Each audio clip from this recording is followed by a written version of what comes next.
Amy, when you and I first met, I was working on that writing project about the Philippines. Yes. And I don't know if I told you, but when I was 12, we moved to the Philippines. I moved to Manila with my mom, and I hated it.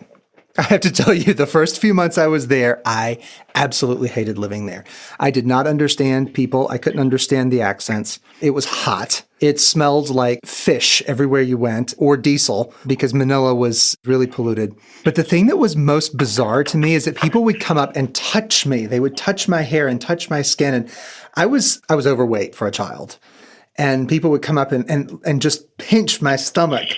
On the street, it was bizarre. And I just thought, and the kids would come and put their hands around their eyes and stare into our house, like at the windows and stare in. And I thought, I'm not going to be able to live here. This is just awful. I hate it. And I started school in the fall, which helped a lot. And that year, just kind of randomly, we were supposed to take Philippine history for one semester, even though I went to an international school and there were a few Filipino people in our class, but not many. And I just got it. As we were studying 500 plus years of Philippine history, our teacher wasn't Filipino. I don't think we ever cracked the textbook. He just told us the story of Philippine history, and then he gave us all this writing homework to do about it. I began to get it. For me, it was the first time I crossed a border between a world that I knew and a world that I didn't know. And I stayed there long enough and learned about it deeply enough that, as you know, to this day, I'm still reading up on things and expressing my opinions about the Philippines. I feel very, very connected to it in a way that I would not otherwise have felt. That's amazing. That's an amazing story. And I think when we consider this idea about crossing borders and how stories help us respect and cross the borders of identity, place, and culture, they can also isolate us from opportunities to give and receive help and understanding from others. So whatever your political persuasion, I think it's very important to think about borders and to consider how and when we cross them, and maybe even in some of those non-conventional ways that we cross borders. When I was a little girl, for a year, I had a Jamaican housekeeper. I didn't necessarily cross a physical border, but a border was brought into my home. And I had to learn Jamaican cuisine and culture to the point where she literally would be disgusted when she put a piece of meat on my plate because I didn't want any jerk on it. I didn't want it seasoned. Oh. and so she would be disgusted. Oh, this is like, yuck, gross meat, Right. So I was learning how to cross a border, but it was even within my house. So how do stories help us cross borders of place or identity or culture? And then once you've crossed that border, what do you do with that empathy after you've found it? Well, this is a fantastic topic. It's so relevant to what we're dealing with currently. And to talk about that, we have invited Mitali Perkins, an award-winning novelist for young readers who teaches a course on race, culture, and power in children's and young adults book at St. Mary's College. And we've also asked Samuel Parker, a novelist and the author of Border Son, to be with us today. Hi, I'm Holland Webb. Hi, I'm Amy Boland. And you're listening to The Afterword, a conversation about the future of words.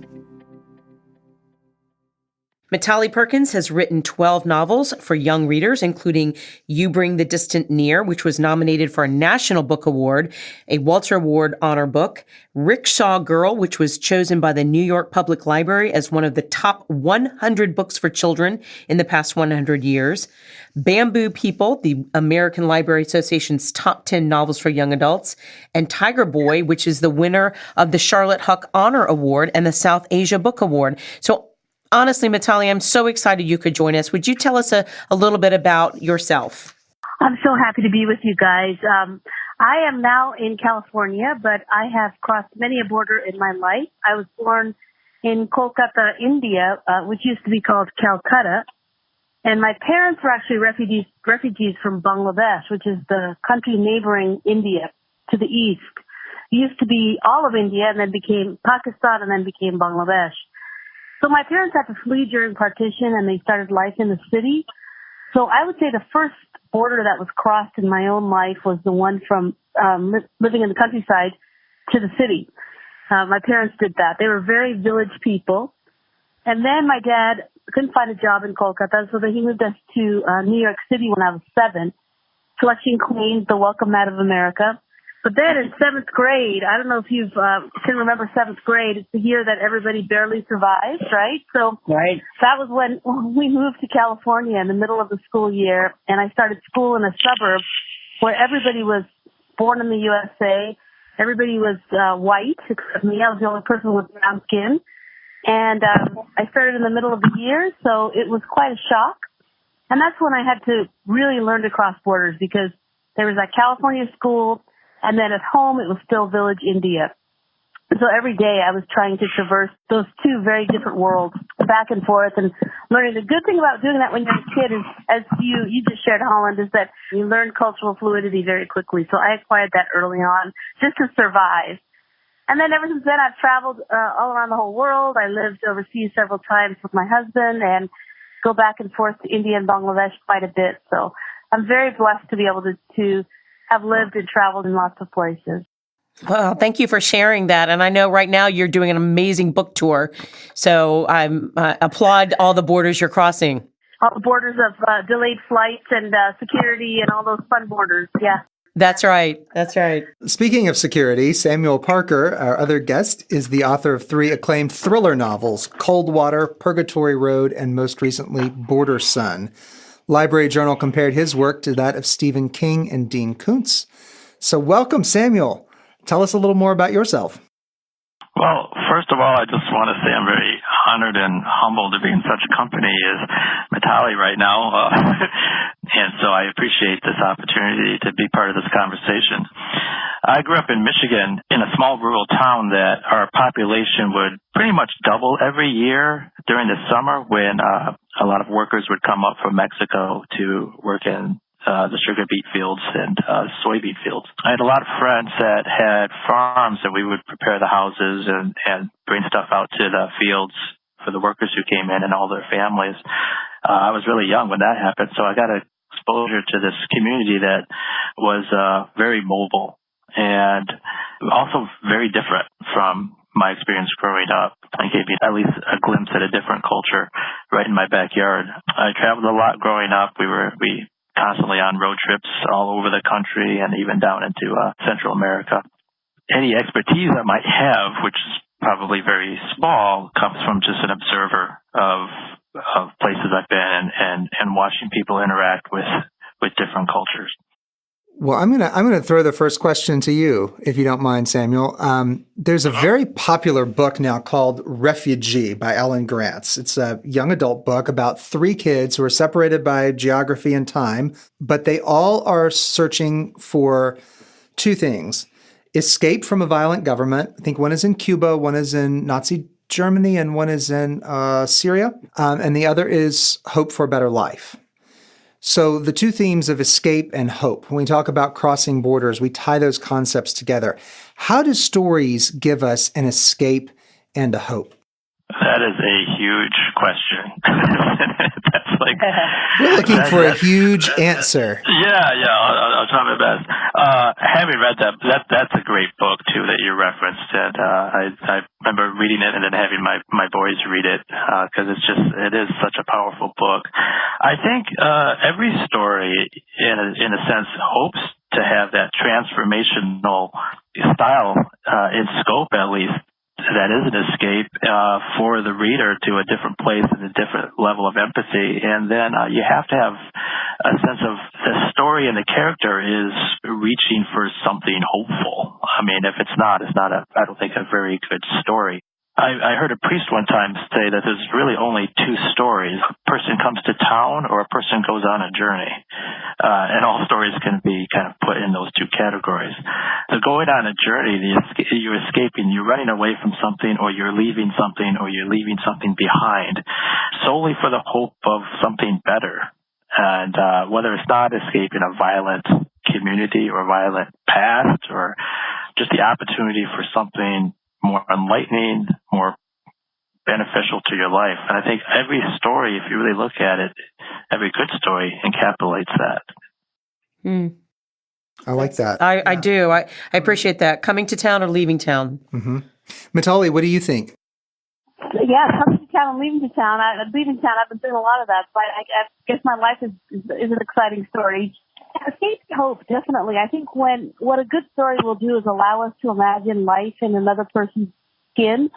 And they really are heroes' journeys. And so we get to escape our own life for a while. That's the power of a story. And then when you come back, we aren't the same. We've gone through another traveler's arc, and we're returned to our own, and we're a little bit different. We're a little better equipped to maybe face our own challenges, and that's a great thing that a good story will do. It gives us hope for our own the challenges in our own lives, and I love to offer that to kids because I think childhood is such a time when you feel a lack of power, and a story can really make you feel more, give you more power to face your challenges. Wow, that's powerful. Speaking of power, Mitali, in your book, You Bring the Distant Near. There's a quote that says, "Where am I from? Can the answer be stories and words, some of theirs, some of mine?" And I'm going to ask this question to you first, and then we'll toss it to Samuel. Can you help us understand what borders and power struggles look like in the 21st century? How are they different from some of the geopolitical boundaries of the past? What has and hasn't changed? Yes, I think when I was growing up, I was very much focused on the nation state, the borders between nations. But now I think people are looking more at cultures than nations, which is a different kind of an identity. And we've seen this huge upsurge in people searching for their DNA and their villages of origin, partly because none of us really want to be affiliated by a color. I mean, what are you when you're white or black or brown? You're not affiliated with a language, with a culture. So I think there's a big hunger for culture, for finding out, what languages did my great-grandparents speak? Where am I? Soil of this earth, where did I originate? There's this desire for that that's growing all throughout the whole world. But the downside is I think we're getting really siloed because we have the capacity to surround ourselves with people now through social media, through the internet, that are very reflective of ourselves. And we can actually shut out people who have different identities much easier than we used to be able to. So I like to take periodic stock of all of my social media friends and see, I'm hoping, my goal is always to have people of different generations, different races, different cultures, different languages, socio-economic, education. I don't want to become surrounded by people who are just like me because I feel like that diminishes us. So while there's this hunt to find people who are like me, there's also a danger to that because you end up just surrounded by the people who are like me, and that's not good. How about you, Samuel? Yeah, I've been thinking about the past couple of years of what Mitali was saying. This decline of the nation state has kind of really put a lot of people, I think, in the search to find a new sense of identity in the macro level. Because in the Cold War times, it was a black and white type environment. When you think of even down to the Cola Wars, it was Pepsi or Coke, it was Chevy or Ford, it was this or that. And after the 90s, and that started dissolving, I think people were kind of, in a sense, lost. We lost that kind of homogenous macro level identity from nations, which I'm not arguing is a good or bad thing. But then, as Mitali said, people are going to find that in a different way. They're going to find a way to fill that need, and they're doing it in really micro levels, just people just like them, and that's an adverse reaction to what could be a more global type of cultural melting pot. Something that's happening now at a micro level is that people are starting to build transnational, transracial, transcultural families. I'd like to know what you think about how books and stories can help us understand those family experiences, Mitali. Yeah, I love writing about that. I love it when people from diverse places come together and they go even beyond a village. They form a family. And when you're family, you're kin, you are forever bound together. And that's when the story gets interesting. So coming to town, leaving town, and then maybe finding your family is another story theme. So I like to explore that. And I think it's helpful because there are so many changing families now. It's not that same nuclear family anymore, even in the States. And then when you deal with areas of poverty where people are being raised by extended family, by villages. So that idea of just a father, mother, and children, which really started in the Industrial Revolution. And before that, it was much more like it is now. It took a village. I'm sure if you go back to Samuel's Michigan town back in the day, maybe 3 generations ago, the whole community raised children together. And they had an eye on each other. They were uncles and aunts and people who kind of kept an eye out for the kids. And then we became winnowed down to this mother and father and children, and there was a loss. So I think there's a chance to regain some of that wider notion of the responsibility we have for our children. And so I do like to explore that in fiction because it can show you that there's both gains and losses, I guess, is whenever anything's changing, even whether it's family or identity. Samuel, did you want to say something about that?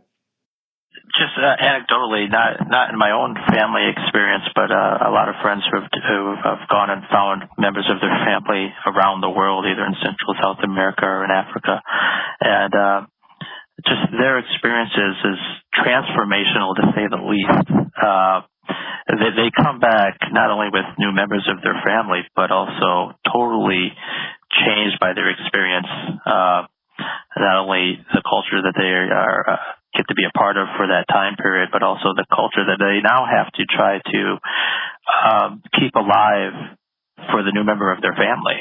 I had a conversation 2 days ago with a friend who adopted a girl from Uganda, and they're from Michigan, born and bred, but they have a desire to keep this girl connected with her heritage and where she was born. And so they're planning their life and their education around that principle. So they've even been transformed too. And that's so powerful. And so, Samuel, with that idea, let's talk a little bit about what are some realistic books about borders and border crossings that teachers and parents can share with their students or with their children to help them understand, because you've really touched on a very important topic. And same with you, Mitali. So, Samuel, do you have some recommendations? When I think about, and most of it comes from the research I've done for my own novels, so it's going to be targeted around the Southwest and the U.S. But a writer, Luis Urrea, is one that writes very prolifically. I think he has 7-8 books out.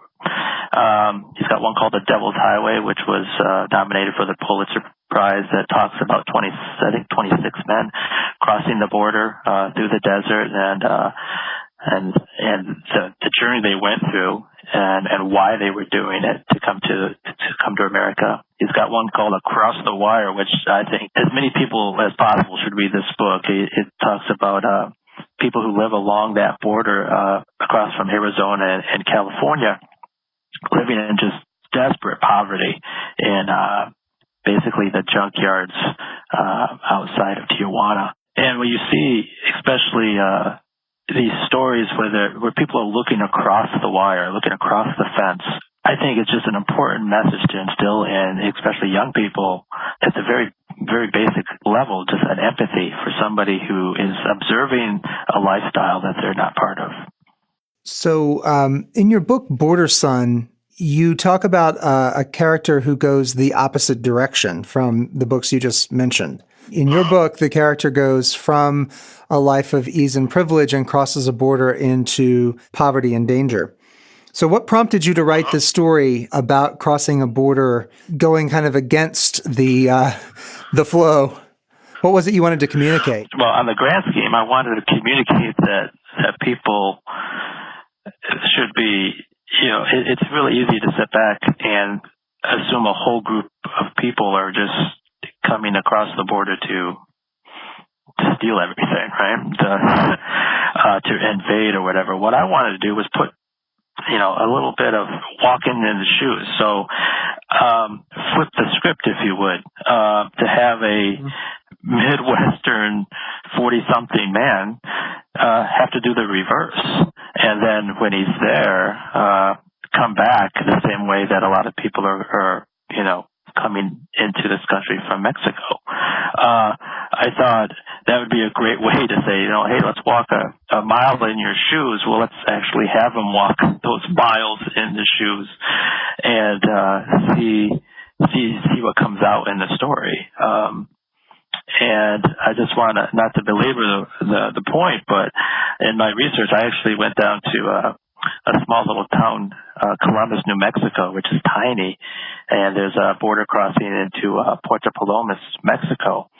And I drove my car there and parked and just walked across the border, and I just kind of almost method writing, right? I was like, what am I feeling right now? And all the feelings that I felt were intense. I mean, I was worried, I was scared. What am I walking into? All of these things. And then after about a while of walking around, I'm like, a lot of these fears are just stories I've heard. These aren't legitimate fears, right? And that's what I wanted to that's why I wrote it, Borderson, the way I wrote it, is I wanted to explore those ideas and those feelings from, again, flipping the script. That's pretty amazing. Mitali, I'm going to throw it back to you as far as some recommended books that maybe, I know you're in classrooms right now, you're doing this tour. What would be some recommendations that you would think would be realistic books for teachers and parents about this topic?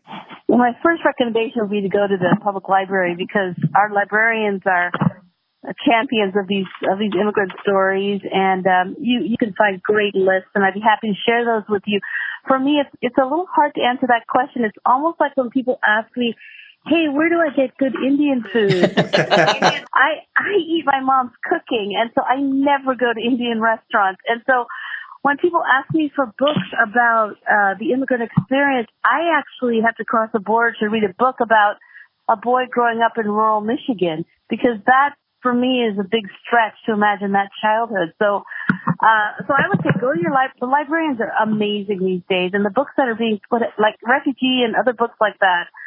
There are so many books for kids and young adults now about the immigrant life. There are some things to pay attention to, though. There are some books that are told well and not well. Like I'm open for maybe books that have generalizations, like he's from Africa, other than their Igbo-speaking family from Nigeria. That latter book would probably be a better researched book because it's a specific culture. There are things to look for that would help you get to more specific cultures. But so a lot depends on where your listeners are reading, because I don't know what border crossing will mean for them and their kids. I've been on the coast my whole life. Whenever I travel in the Midwest and down to you guys in the South, it's always feels like I need all my cultural fluidity skills in full action down there and in the Midwest, and it's very fun. So I'd say go to your library and figure out which borders you have to cross, like whether it comes to you and your kids, and then proactively ask for books about whoever's on the other side of that border. And there's plenty of books now. Thank goodness. There are plenty of books being written about all kinds of kids. I really appreciate that. One of the things that I think Colin and I are kind of nodding here in the studio, we have highlighted in past episodes the importance of the librarian and utilizing that resource, and also generalizations. We had an episode where we talked about how disabilities are represented in literature. And sometimes I think we have to be very careful that we don't do the same thing with those from other countries, and being careful of those generalities. So Mitali, I appreciate you mentioning that. But Mitali, in your newest book, Forward Me Back to You, your 3 characters travel from the U.S. to India to help in the fight against sex trafficking. And they have to confront the fact that the Indians they work with know better than they do about what is needed. And so can you tell us a little bit more about the temptations and dangers of crossing borders with good but often uninformed intentions? When we send missionaries out, we have them read a book called When Helping Hurts. So I'd love to hear your insight on that. There's definitely debate about whether or not people from the West should go to and try to even help in third world countries anymore because of all the damage that's been done. People are crying out for an end to what they call volunteerism. It's the same discussion in a different format when it comes to international adoption. Just that sense that, it's It's cultural imperialism. It's never going to work. It's just doomed to fail because the power imbalance is so strong and because Americans come in with this messianic desire to save, and there's all that rhetoric. I do not buy that because I have seen myself how important it is, how transformational true relationships can be, whether it is in a family through adoption, as Daniel talked about his friends with this beautiful Ugandan baby. You could see that baby begin to transform, almost begin to make the whole family somewhat Ugandan. And I think that's what happens when you're in a true relationship, is that both people get transformed. The problem is there has been a lot of damage, there's been a lot of toxic stuff that's happened, and so everybody's taking a step back and saying, how can we do this well? How can we do this with humility, with courage? Because when Jesus crossed the road, when Jesus talked to the woman at the well, when he was giving his beautiful parable of the Good Samaritan, which my book Bamboo People is based on, there's something fundamentally spiritual about having a relationship with someone who's very different to you. That's in the nature of the image of God. And so I don't buy for the big shutdown, because I think we all end up in silos, as I said before.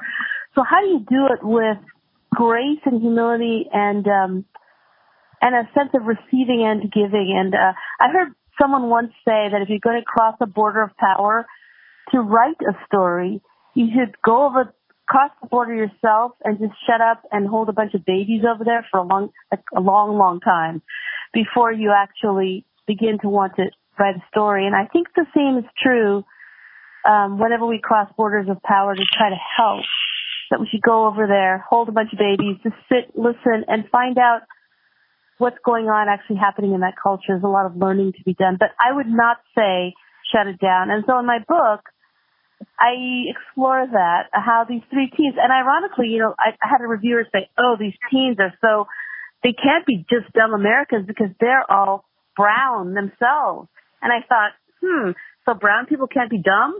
Because just as dumb as anyone else when it comes to crossing borders. So I tried to show how they had the best intentions, they wanted to help, and yet how they actually do end up having good relationships that transform themselves and other people, but there has to be a time of learning and humility. So I tried to show that in the book. I really appreciate that. How about you, Samuel? Do you have any thoughts on how we can use relationships in these stories as we consider crossing borders? Well, it is about relationships. I think Mitali said it perfectly. I mean, if it's not built on relationship, then it's probably doomed to fail. I think she's right. You don't want to shut this down wholesale and say that it's imperialism or modern day colonialism if the West comes over and helps. It's a good thing that people desire to do good things. What the fault is execution, I guess, and that's something that can be fixed. But you want to do that without killing people's desire to do good. I was thinking about a book by Peter Matheson back in the 1960s called At Play in the Fields of the Lord, which is a great book. I would recommend that one, where two characters in the book, one's a missionary and one is hired by a corporate interest to go down to Brazil and interact with this native tribe in the jungle. The missionary wants to obviously convert them to Christianity. The corporate interest wants them to move so that they can mine their land for resources. They both go down with intentions of doing good things, helping the natives from the missionary, rescuing this tribe from imminent slash and burn mining. What happens in the book, though, is they end up doing the opposite, but their intentions are good. And I think that's what we need to focus on. The message is, okay, we want to do good, people want to do the right thing, and maybe we just have to work on the execution so that it's that what is happening is actually good things. Yeah, wow, there's so many different points of that answer I'd love to jump on. Number one, At Play in the Fields of the Lord is also a movie with Kathy Bates. Have you seen it? Yes. Yeah. You have? Yeah. Yeah, I never read the book, but I saw the movie. This is the story of much of my life, actually. Yeah, you could save some time and watch the movie. The movie is very, very true to the book. Peter Matheson is a great writer too, but very true. And you see in that, even in the film, you see this. Their desire is to do the right thing by their own worldview and their own ideology. And as you know, if you've watched the film, they can't control the consequences of their actions. Yeah. That's. I don't want to spoil the movie if you want to go see the movie now. There you go. All right. As a writer, how then do you tell a border crossing story that's factually accurate, that captures true emotion, that doesn't stereotype, that doesn't reinforce the old tropes about crossing borders? Well, first off, I would have to ask if I succeeded in doing that. I did the unthinkable. I do read some of my own reviews from people, and some people say I failed miserably at that attempt. And some people say they like the book too. So there's that. I think as a writer, you are crossing a border by attempting that. I think a writer should attempt to put themselves in the mind of a character, even not like them. I think that's the border crossing for a writer. In my story, I have a Mexican family that's living both in the U.S. and in Mexico. Well, as I said, I'm from Michigan. I'm not a Mexican American descent. I'm trying to tell an authentic story here, and that's in today's day and age kind of a dangerous thing to try to do, I guess. But you focus on what you hope is the common humanity in everybody, in the characters, the love of family, the love of hope, of betterment, of aspirations, loving relationships. And so that's what I try to focus on. You try to get the cultural nuances and stuff for the point of the story. I maybe naively like to think that there's a way to tell stories that is very common to everybody. And that's what I've seen in the family side that came up in my childhood from Mexico, was a love of family, hard work, and a love of their faith that they carried with them. And to me, that's a universal human trait. And I think that helps in telling the stories. Mitali, how do we tell stories that cross borders but that don't stereotype, that include characters of various races and backgrounds without reinforcing imagery that may not be accurate? That's definitely the goal. But that's not to say none of us are going to make mistakes. I think we're all going to make mistakes. And it is a fiery time right now. There's this whole movement of own voices that's been where people are clamoring, saying, you've got to be able to write from your own experience. And especially if you come from your ancestors oppressed, the ancestors of the people you're writing about, then you don't have a right to tell that story. And there's quite a lot of fiery discussion going on. So it takes courage these days to write fiction. Everybody's pushing you to write memoir. But fiction does cross borders, and especially if you write fiction for kids. As an adult, you're already crossing that border, big border of going back into childhood.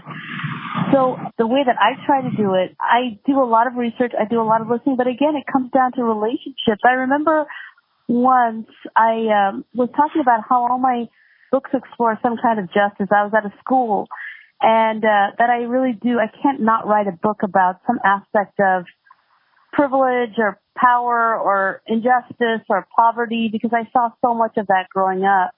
And so at the end, when I was taking questions, this little girl raised her hand. I might have even been in Michigan, come to think of it. But she said she had a hijab, she had her head covered, only already in 7th grade. So that tells a little bit about her life. And I was curious to see what she would ask. And she said, Mrs. Perkins, do you have any friends who are poor? And I thought that was such a good, challenging spiritual question for me, because if I couldn't have answered her with a yes, then what I was saying about my intent in my storytelling had no credibility. So I would say if I'm not pursuing relationships in my own life, and I don't have authentic friendships with people that are across whatever border I'm exploring, then I probably shouldn't write that story at all. People that I really love. Yeah, I've met many people who have the heart for border crossing. They really want to do it. They have good political ideologies. They want to, but they don't actually have a friend that they love, that their heart aches for when that friend suffers. And so that is the goal, I think, as I try to write stories. If I don't have that kind of a friendship, then I probably shouldn't write the story. I do think we need more than just one friend, though. I don't know if you guys have seen that wonderful TED Talk that Chimamanda Adichie gave. I think it was in 2007. It's called The Danger of a Single Story. And this is the idea that if you've read one story, that most cultures don't have more than one story about them. And that when the American reader reads it, they think, oh, I read The Kite Runner. I now know everything about Afghanistan that I need to know. So that idea, but I think it goes beyond just that. It goes to that tendency we have as human beings to actually single story each other. Like, you voted for X person, therefore you are this kind of person. I begin to sort of have a contemptuous single story about whoever you are based on one thing I know about you. So it becomes a spiritual discipline of sorts to find multiple stories about people, especially ones that are really far away from me, listen to those stories and really seek those stories out so that I don't have the danger of a single story about anyone. We don't have the luxury to do that in these tense times. So we consistently have to pursue that. I recommend that video very, very strongly, the danger of a single story.